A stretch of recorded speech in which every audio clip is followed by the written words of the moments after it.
All right, welcome. My name is Marina Shakur Haber, and tonight I am your hostess, and I will be sharing with you how you can move beyond just stop worrying. I'm sure you are here because you may have heard this many times, and frankly, if it were that easy, wouldn't we all have just stopped worrying? The reason why I chose this title and this particular aspect of anxiety is because the other day I was in a meeting with a client, and she said, I'm so sick and tired of hearing my family and friends telling me, just get over it already, just stop worrying. And tonight, I just wanted to tell you, it may be as easy as just stop worrying, but usually it isn't. And there's a whole lot more underneath it. So what I'm going to be doing tonight is I will be talking about the problem of anxiety, and particularly the aspect of irrational fears tonight. And then I'm going to explain to you why this is a problem and why it is really essential to address it, to understand it, and to address it. I'll give you 3 techniques. And before I forget it, I will also be talking about a very, very special bonus. In a moment, I'll share to you how you can get that. A very special bonus, which is gives you a lot of techniques where you can get back your control. And that's what I'd like to leave you with tonight. I'd like to leave you with the ability to take back your control and to turn your anxiety off or on when you need it. You may wonder at this moment, why would you want to turn it on? And you'll find out in a moment why anxiety is actually really important. And not only am I going to give you 3 techniques, but I will also do technique number 4 with you in a sort of trance state where you will relax. It's progressive relaxation, and you will check your states and you will notice how you lower your states. So let's get started, shall we? Let's get to work. So you're here in this workshop because I'm sure you have been experiencing anxiety. I, for a very long time, had no idea that I have anxiety, or that, frankly, the way I look at it today is that a part of me has anxiety, and that will, frankly, never change. Today, I no longer fight it. I befriended it, and I know how to deal with it. So it leads to very often irrational fears. And tonight, again, what I'd like to leave you with is finding a way or ways where you can take your control back. Because if you don't, which is what my client said to me the other day, she said that when she retired, she was a coach at a high school. When she retired, she stopped doing these practices thinking that she no longer needs it. And guess what happened? Her anxiety took over to a point where it became a physical experience, so badly that she was in convulsions, vomiting, and could not get herself to get on a plane that she had to catch. She found other solutions, but that's truly a problem when that happens, when the anxiety takes over to that degree. I also would like you to know that this is a safe space. It is, you are in a safe place because, number one, we are not going to ridicule or consider any of the fears that I'm going to be talking about as silly or ridiculous. And all of the quotes that I have used in this presentation are from real people, real anxiety quotes about how they experience anxiety. And it is also important for you to understand that you are not alone. There are many more people than I thought, and perhaps you believe, that are presenting with anxiety. your fears are valid. And here's the reason why your fears are valid, which makes this such a problem, because our minds cannot differentiate between real or imagined. So when you fear certain things, they are either perceived or real, but your mind, your brain responds to it whether they're real or not. And that causes your state of anxiety and chronic stress. You also feel, for people, the problem with anxiety is that you have this constant sense that everything is wrong. There is nothing that you can get right. And if you get it right, you worry about that as well. And so if you always believe that everything will go wrong and that people will be contrary to you and that they will judge you and that you feel unsafe, what is it that you do? You avoid.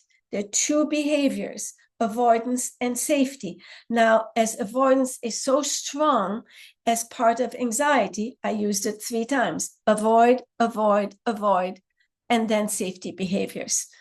That creates the problem, which makes it worse. Furthermore, this continued worry, this weight of perpetual worry, it feels truly heavy. And what happens as you withdraw, you also start comparing yourselves to others, which makes the problems worse. It leads to feelings of inadequacy. It lowers your self-esteem. And as you compare yourself, you shrink, which is a huge part of anxiety and your perception of who you are. Anxiety is something that originates in childhood. And I'd like you to just, for a moment, imagine this. Imagine you're a child and you are living in, for example, an unsafe environment, be that around you, external, or inside of your home. That means that you are on 24/7 on high alert to protect yourself. If it is a school situation, then yes, in school, you are on a constant alert to protect you from being judged, ridiculed, and humiliated. And so that sets up a pattern in your brain. That is part of the early programming. And what happens is this. When we are born, we have the cerebellum, which controls our breathing and our automated bodily functions. Then the second development is the limbic system, which is part of our survival instinct. And its purpose is to keep you safe. So that comes into existence second. And all it does, it is the fight, flight, or freeze protection survival mechanism. The third one is the prefrontal cortex, now, which is the cognitive, the thinking part. Now, if you're in constant threat, this part it becomes overdeveloped, while the prefrontal cortex becomes underdeveloped for a very simple reason. You cannot think your way through threat. You have to react to get yourself into safety, which means that the prefrontal cortex becomes underdeveloped, which is very often that children that are living through trauma have difficulty in academically speaking.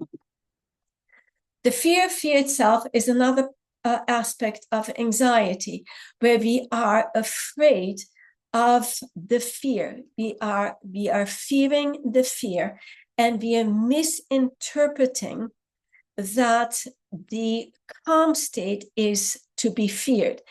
That is one aspect, and we fear fear. So it is a paradox because we continue to perpetuate the loop of anxiety. When calm becomes scary, you enter that additional state where you feel that when you are calm, you're more vulnerable, when the opposite is frankly true.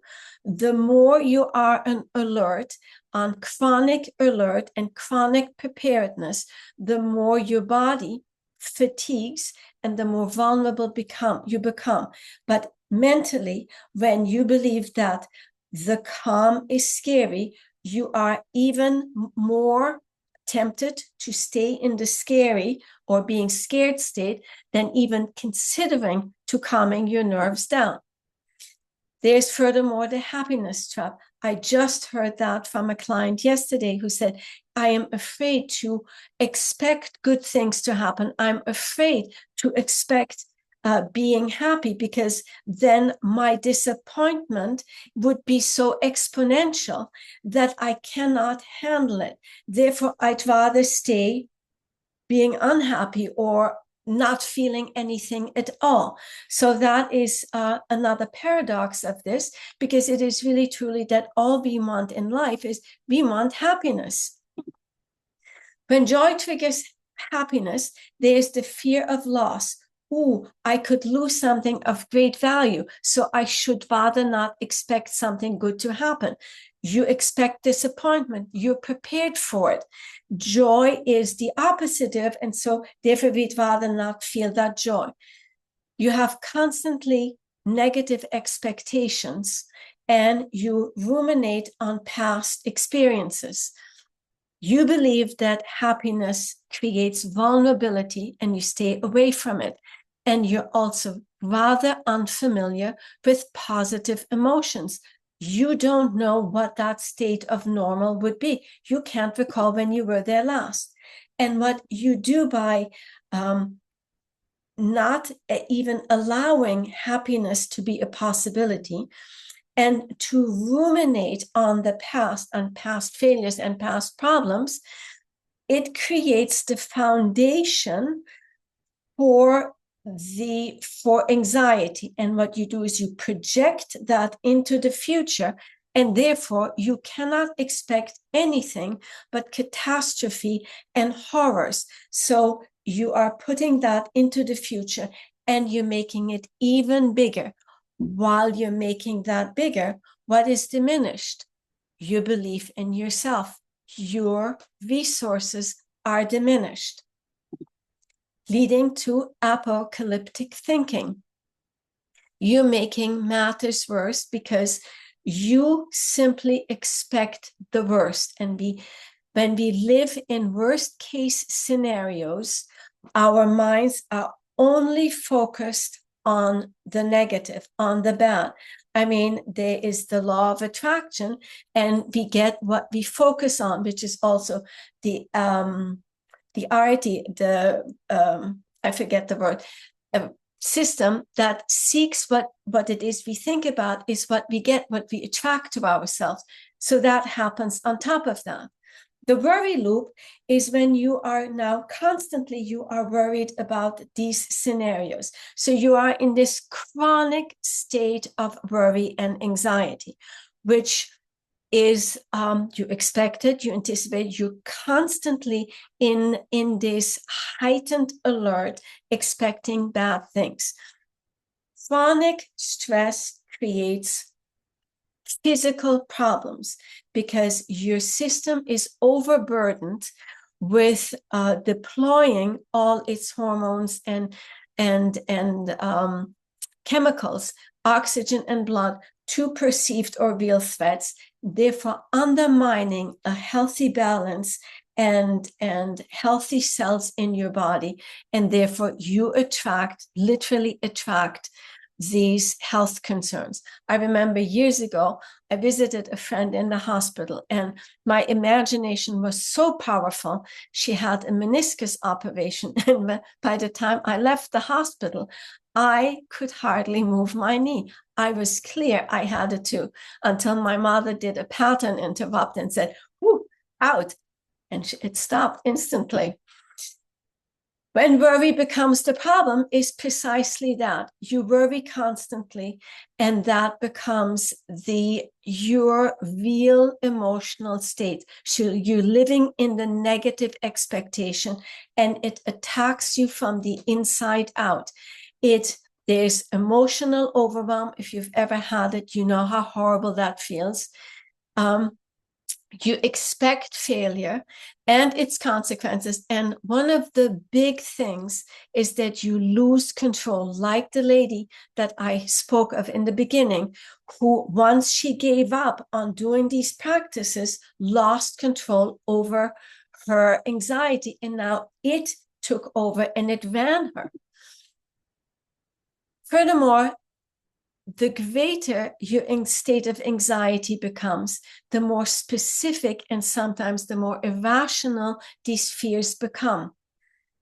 And what happens is that this becomes ingrained in your brain. It creates neural pathways that are, one is triggering the next and the next. So it leads to more anxiety and depression and creates even more of exactly those specific fears. But it also means that there is more underneath it than meets the eye.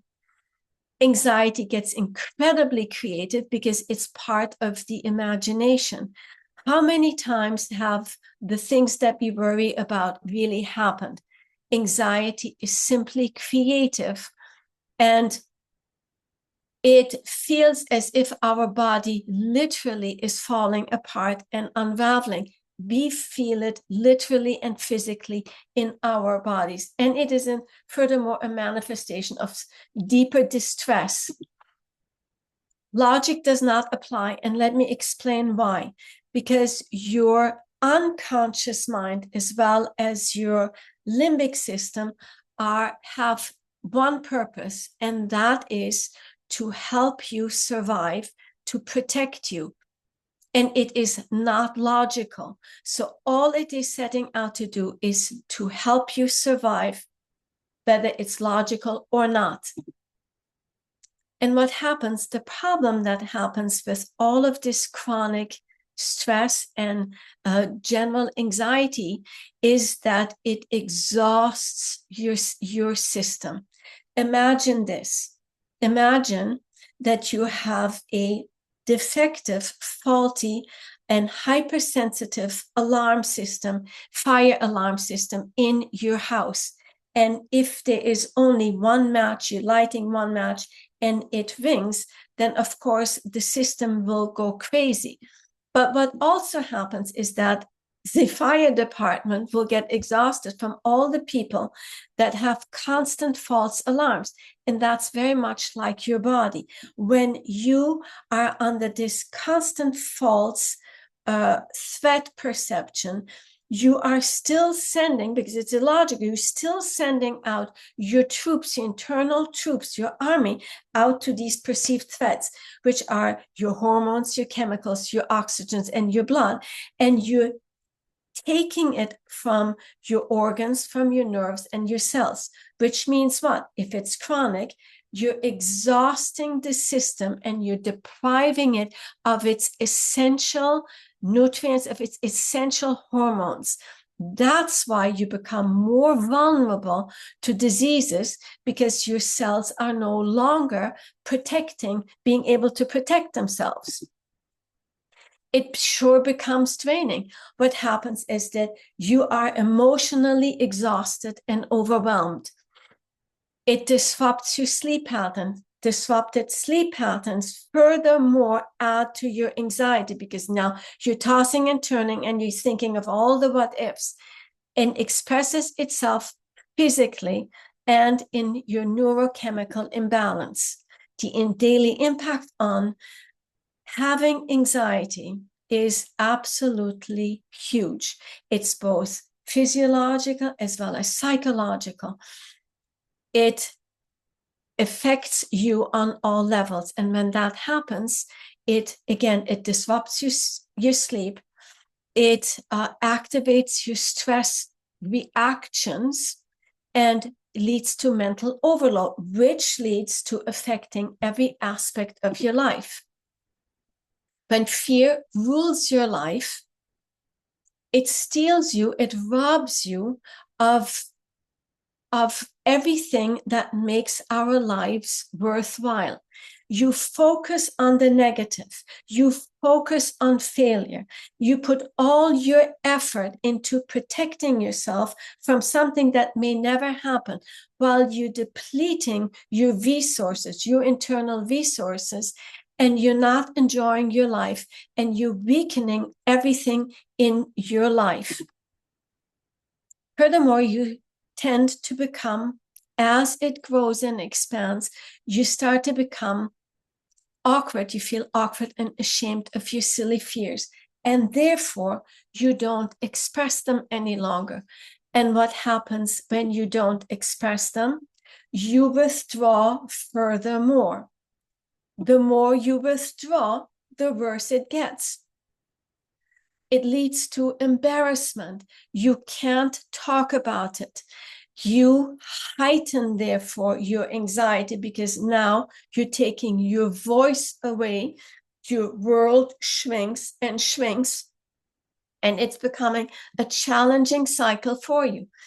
Silent suffering is a huge aspect of anxiety, because what you do, which is a normal tendency to do, is you want to hide and flee. Remember, that is the reaction, is you want to flee and hide and withdraw.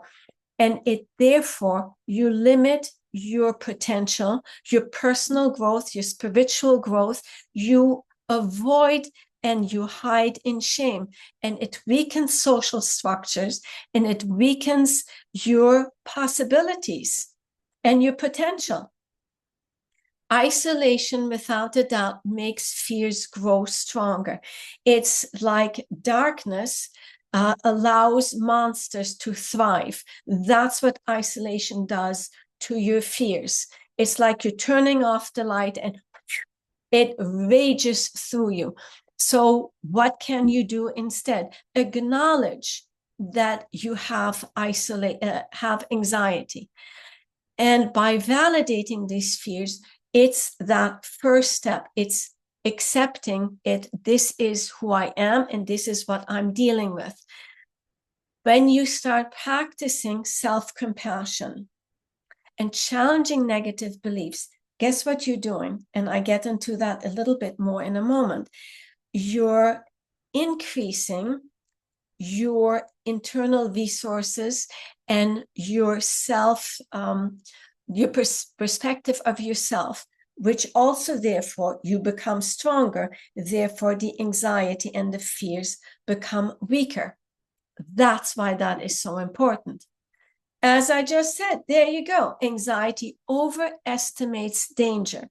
And the more you overestimate danger, what's the logical thing that you do?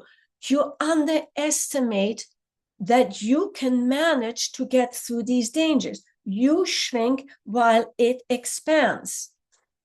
In order to change that, you have to change the balance.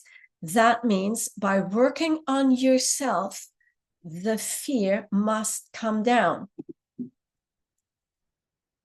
Irrational feels rational because, as I said in the beginning, it is not logical or rational. It is based on perceived threats, and it is based on protecting you, whether this is logical or not. Therefore, irrational fears seem very rational to your mind, and you get trapped into that. You very often, I notice that clients tell me that they no longer know whether it's real or made up, whether it is rational or irrational. And the worst part about anxiety is that it expands. Frankly, there's no surprise here. Just imagine you have a beautiful garden and you've created it, you've put all your beautiful flowers in there. If you believe that by not doing anything, that weeds won't grow, you're very much mistaken. Of course they will grow and they will expand, and one day they will take over your garden. If you don't do anything about your anxiety, what will happen is that from not being able to go out on Fifth Avenue in Manhattan pre-Christmas to you can't step out of your house, period. And there are many cases of people who have not been able to leave their house for 20, 30 years until they finally needed to address it and deal with it. The cost of avoidance is that it truly robs your life because you keep shrinking and shrinking and shrinking and making your world smaller, and you're avoiding anxious situations. Your first choice is avoidance and safety behaviors, which creates what? At first, and I believe I have a little drawing here. At first, there's the anxiety trigger, and by choosing to avoid this, you feel temporarily a little bit better. There is some relief. You go, I dodged this bullet. But what it really does, unfortunately, is now you have underestimated your own strengths, your own resources, because you didn't believe that you can make it, or you frankly also didn't want to do it. And so that, though, gives your anxiety more power. So your anxiety grows. And the more it grows, the more you seek avoidance and go loop-de-loop around this anxiety avoidance loop. So it does not help you. It really hurts you by not facing it. You underestimate your hidden strengths. Many people, as they plowed through it and used a certain technique that I will show you in a moment, they realized that they had more strength than they thought they were capable of, and it surprised them. The evidence of your resilience is functioning despite overwhelming fears. To some people, that's proof of their resilience. To others, they still doubt it afterwards. They go, yes, but this was only one case. I love the yes, but. It is yes, and. For high-functioning individuals with anxiety, they may appear perfectly normal on the outside while they crumble on the inside. That is also a part of anxiety that I see a lot. So proof of evidence is sometimes very mixed. And very often, as I address this, when I give a compliment to a client that they have really been very successful in this, they push right back and they go, oh, no, no, no, no, no. So that turns into, very often they hold a negative bias. They are still so much in this threat and in the underestimating of their resources that we can only do this in very small increments to help them see, yes, they managed it and they fared extremely well. So do you know how common irrational fears are? 95% of all people who report anxiety, fears, 78% were about health, social fears at 82%, and control fears at 71%. I think it's fair to say that people who present with anxiety, 95% of them, have not only one form of anxiety, but a number of forms of anxiety. And it goes to show again that anxiety grows. When first it was one small thing, it suddenly affects everything. The other thing about anxiety is that 89% of people find immediate relief once they validate their ridiculous or any fears, because by expressing it, they actually hear that other people may have dealt with something similar, which allows us to find commonality, and we are no longer weird. And it also helps us to validate that this is real and that we are understood, that we are heard, that we are not, that people get us. So it's really, really important. But furthermore, by speaking up about it, you're taking the power away over anxiety, because remember, it loves isolation, darkness, and secrecy. That's where it thrives. And then there is the healing, the language healing connection. When you speak about it, you decrease the activity of the amygdala, which is part of your limbic system. So you lower your threat levels, your perceived threat levels, and you calm your nervous system. I find very interesting that if you speak a foreign language, that you can break. But I believe this to be is breaking the pattern, interrupting a pattern. So let me give you 3 techniques before I take you to the trance, a very short trance indeed. So here is the and yet, not but, and yet. So this is what you do. This is what people do that use this frame. Instead of, I am terrified of speaking tonight, and yet I'm still here and doing it. I'm not terrified. I used to be, though. So by using and yet, you acknowledge the thing that scares you, and you also validate that you have the strength to do it, your resources. Another example is, I'm convinced something terrible will happen, and yet I'm still taking care of whatever, my family. I'm still functioning. So by using the and yet, you acknowledge the fear, you state it, and yet you're going to do the work. You plow through it. What that does furthermore is you're building your internal resources, and therefore lowering the threat or the perceived danger. The specific fear inventory is about not sanitizing our fear, but keeping it raw. So instead of saying, I'm worried about my health, which means what? But when you give the honest, unsanitized version of, I'm convinced I have brain cancer, now that is very far, far more specific. And by stating it and looking at it and writing it down, you can break it down.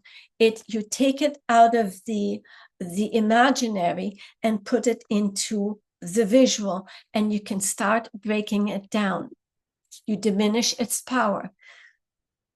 It leads to greater self-awareness and an improved ability to manage your anxieties.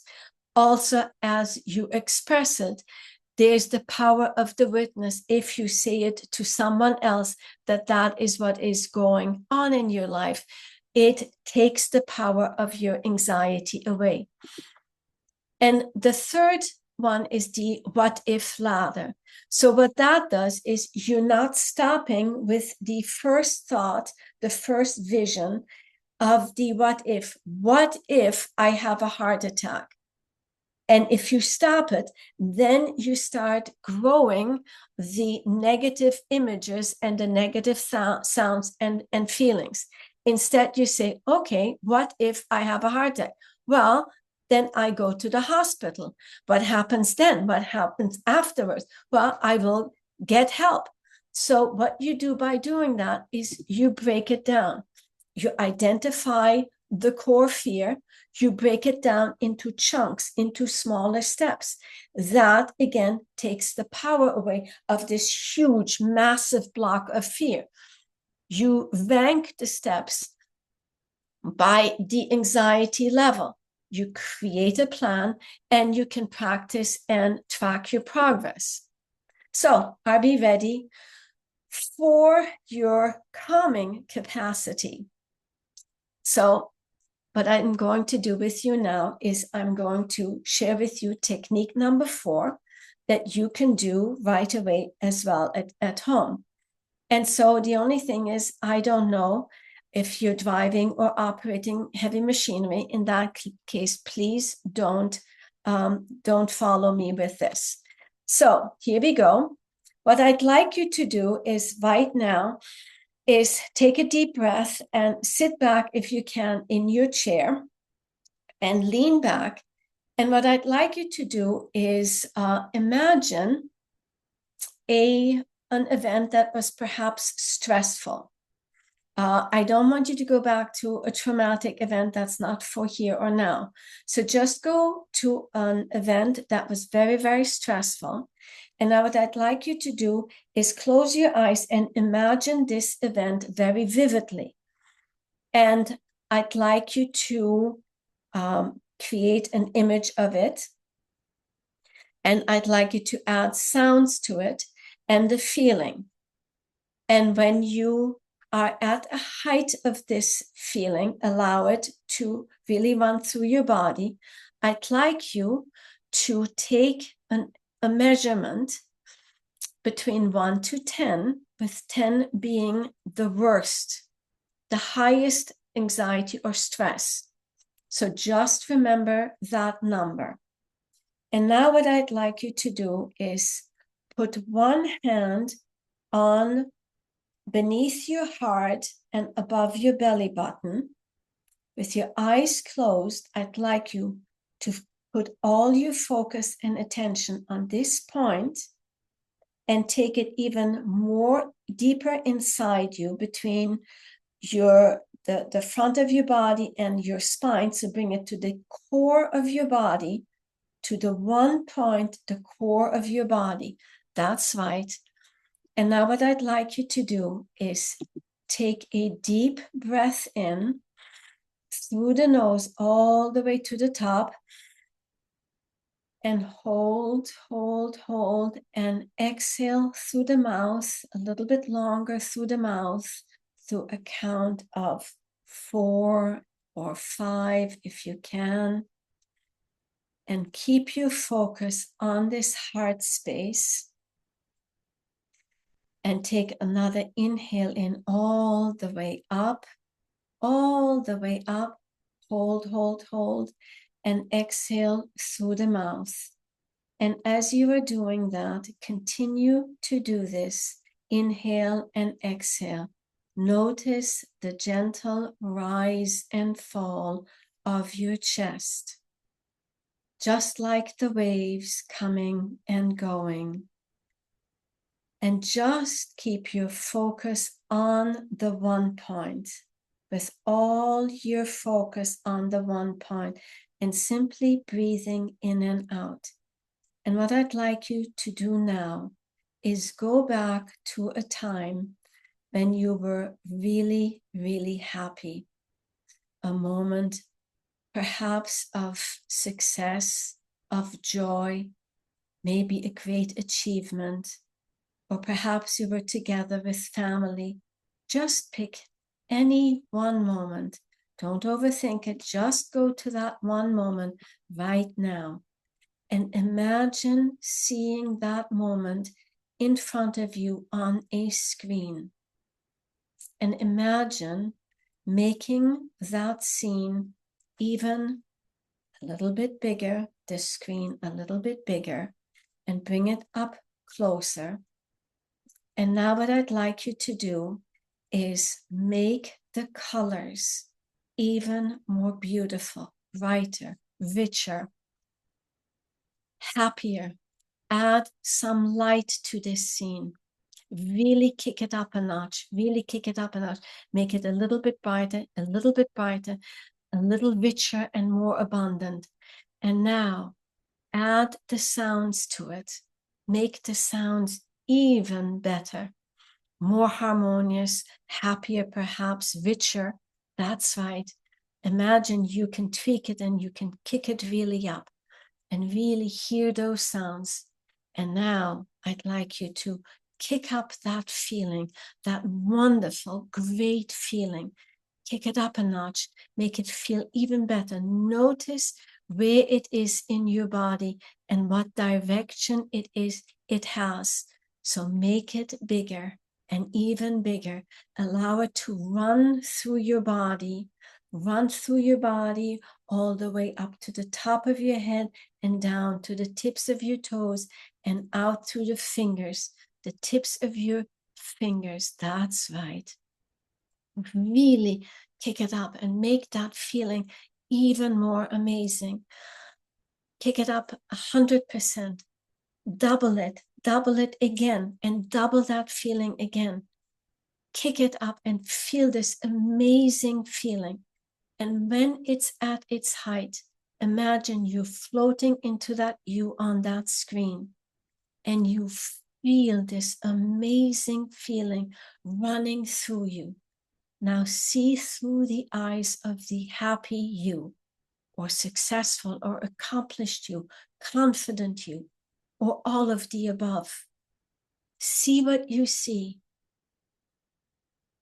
Look around and make it even better. Hear those amazing sounds, including your internal dialogue. Notice the way you're talking to yourself, uplifting, compassionate, supportive. That's right. And allow that amazing feeling to run through your body.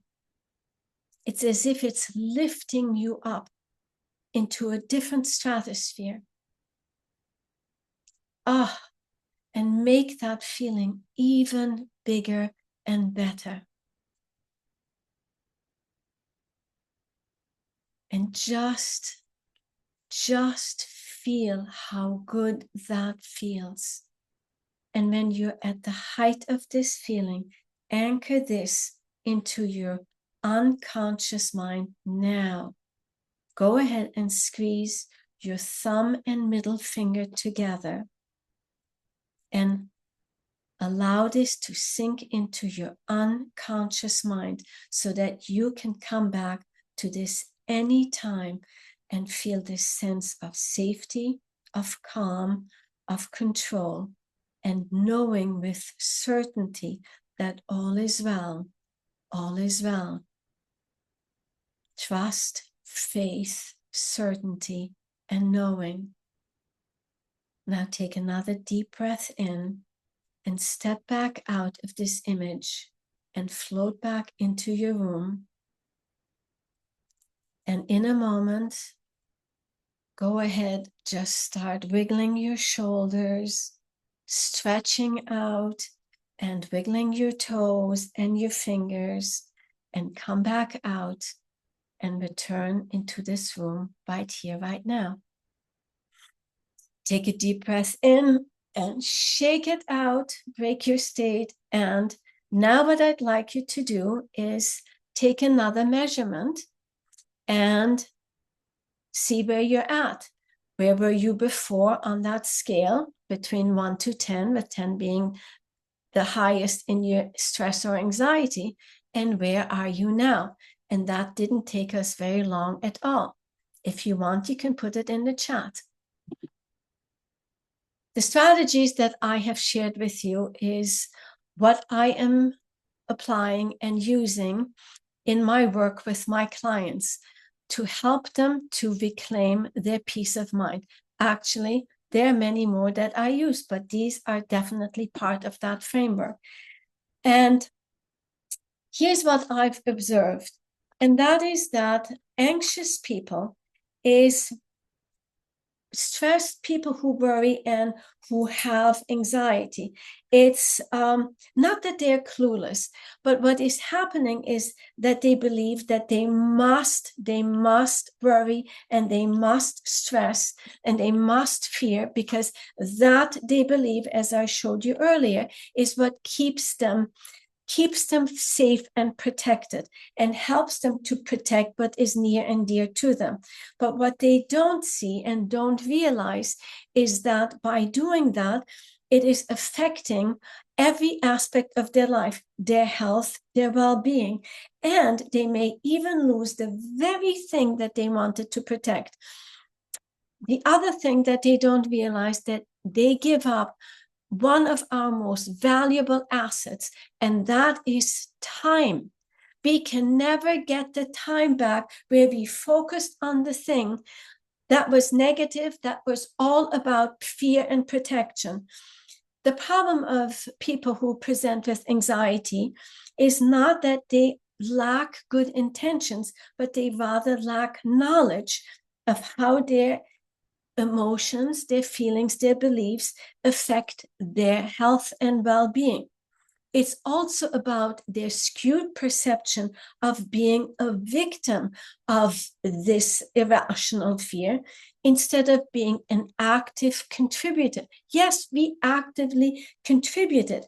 And the additional misconception is that we have no control over it, when in reality, we don't know how to change that. But now you can. The real goal here today is not helping you to get rid of anxiety altogether. That would be impossible. And frankly, it would not be a very smart thing to do, because we need anxiety and we need fear because they help us to protect. What we're talking about is overprotection and hypervigilance. When protection becomes your prison, that's when it becomes overbearing, it disempowers us, and it suffocates us. It increases our stress, lowers our self-esteem, and handicaps us in everything that we do. Anxiety is a bully, and by naming it and by talking about it, we lower its power, we disempower it. And what it does when we don't do that, and when it's allowed to roam free as if it were, it affects our sleep. We wake up in the middle of the night and worry about the future, while it also increases low levels of depression because we hang on the past, we ruminate about past pain and past failures. That leads to panic and paralysis. We experience panic attacks at work, and it paralyzes us from doing normal things, going to the supermarket, going out on the street, Christmas on Fifth Avenue, for example. That used to cause me extraordinary stress, I must admit. But the more it goes on, the smaller our world becomes. Decision paralysis is a huge consequence, because as you are in overthinking and overprotecting, you avoid making decisions and you procrastinate. And what happens when we can't decide? We stay stuck, we don't do anything. And that definitely doesn't help us. Perfectionism prison is one of my favorites, because what we do is we strive to be so superior. And by doing that, we are raising the bar to such ridiculous levels where we set ourselves up for failure, which puts us right back into the loop, and it leads to avoidance and procrastination. It deteriorates every relationship that we have, and especially the one with ourselves. We're not having good relationships with ourselves because we don't respect ourselves anymore. We don't think that we are capable of dealing with our internal and external anxiety or the threats. And what happens is, of course, there is that downward spiral. As you lose through evidence, because you haven't done it, you feared doing it, that feeds into your belief that you can't do it, that you are not good enough, and that you are just it increases your doubts about yourself. Therefore, you get into that and you lose, you're feeling lost and disconnected with who you are as you're increasing the threats. And that's what I've heard from one of my clients. She said to me, Marina, I simply can't take this anymore. And that's when I created my particular system.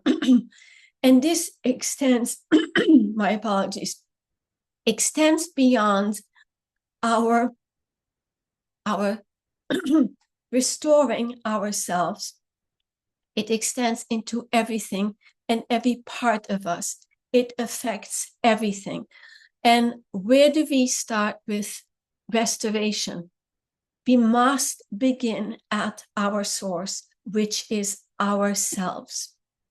And that's why I have created this bonus that I will share with you how you can get that in a moment.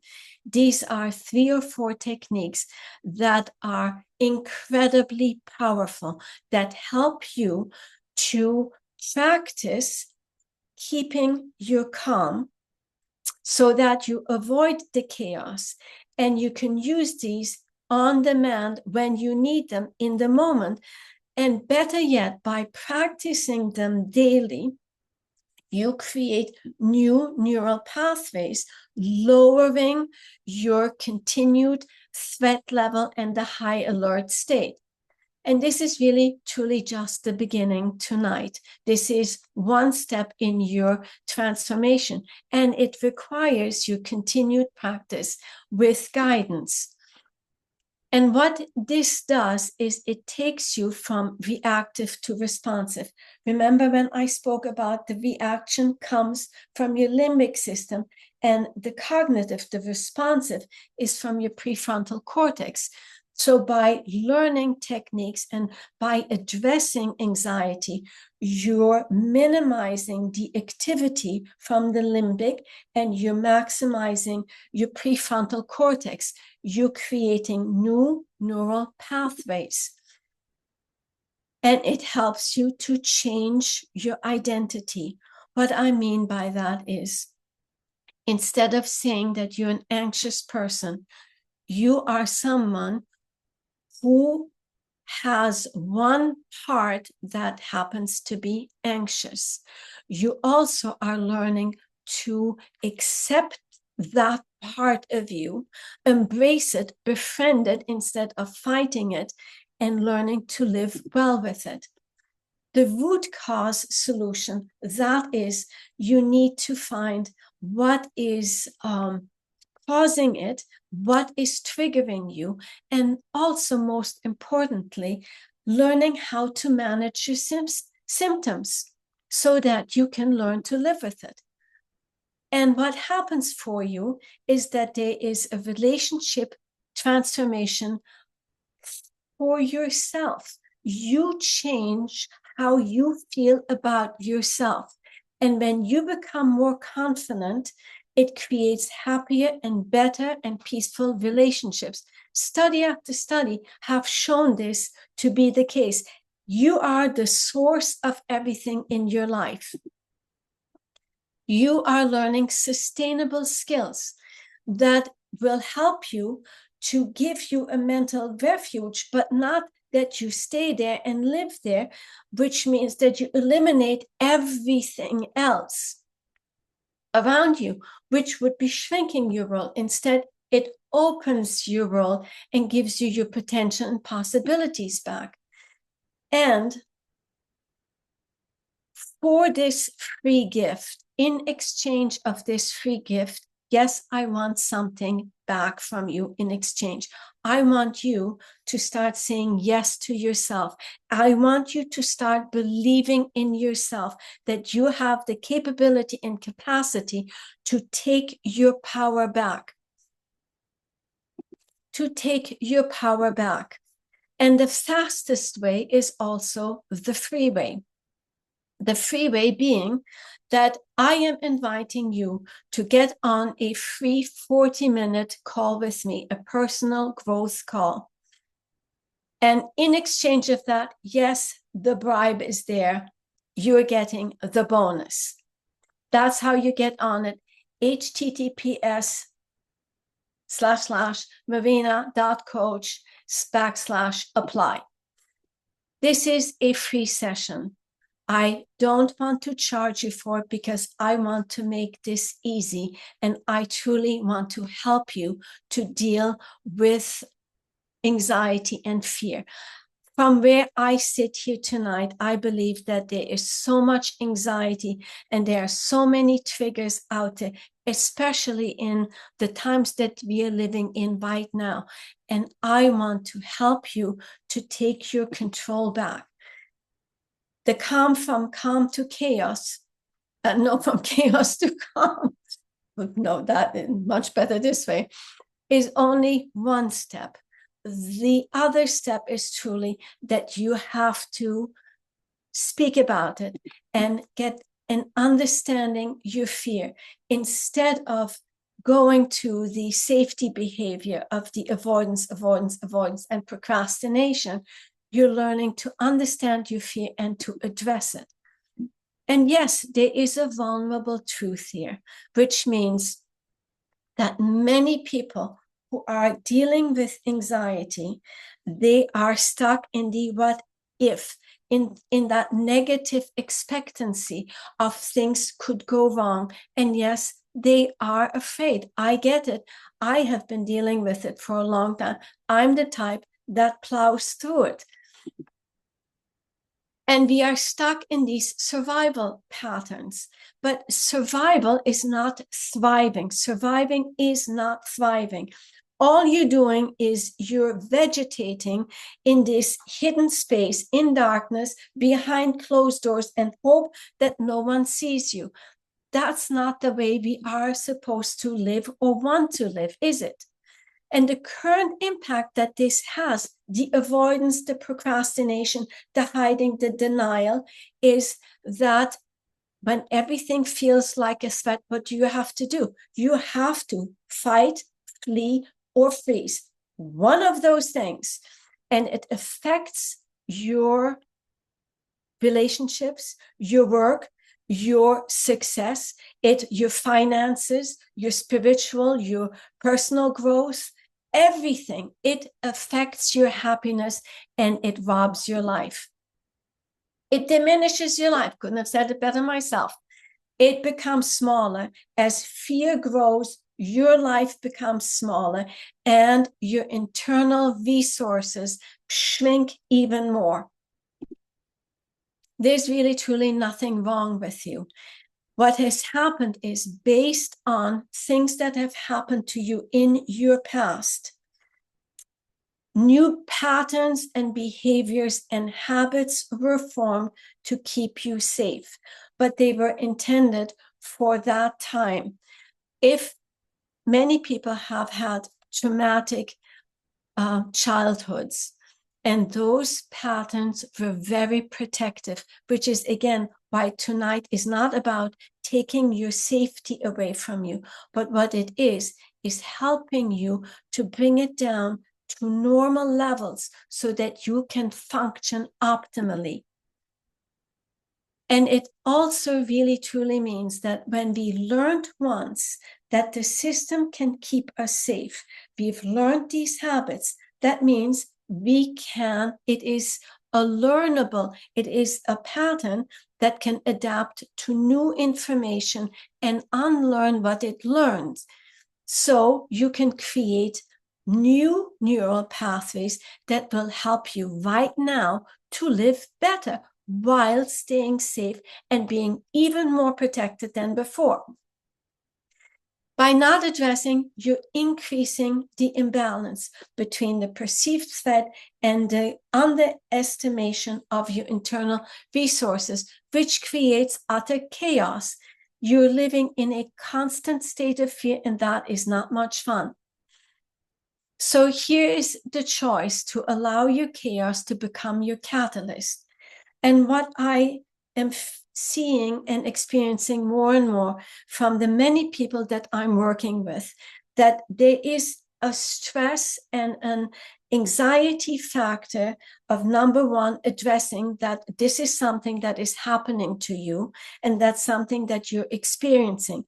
And the journey of even saying it out loud or coming to the point that you say, I need someone to become my catalyst, someone to help me, is like coming to the edge of an abyss.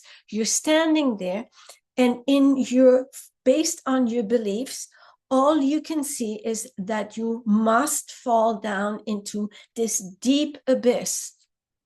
But here is the thing. You never allow yourself to think, but what if I can fly? But what if I soar? Because you are so trained habitually to imagine the worst case scenarios, what people call your comfort zone. It's not a comfort zone anymore. It's a discomfort zone. It's just that it's familiar. And in our panic, we are holding on to what is familiar. I see it when I have clients who go through terrible marriages and they're holding on to it because that structure they know. But oh my God, it could get worse. And frankly, could it? It's just one small step. One small step is to take the first step, and that is by acknowledging that you have a problem, that there is anxiety in your life, and that you're seeking a solution. By not seeking it, it will get worse. And therefore, I've made it an easy decision. Just imagine, like you did a few minutes ago, having an unbelievably successful, happy, free life where, yes, your system is alarming you when there is a threat, when you need to pay attention, when you should be concerned, but your life is not run by it. You can soar and you can fly. Smart people make decisions fast because that's what it takes.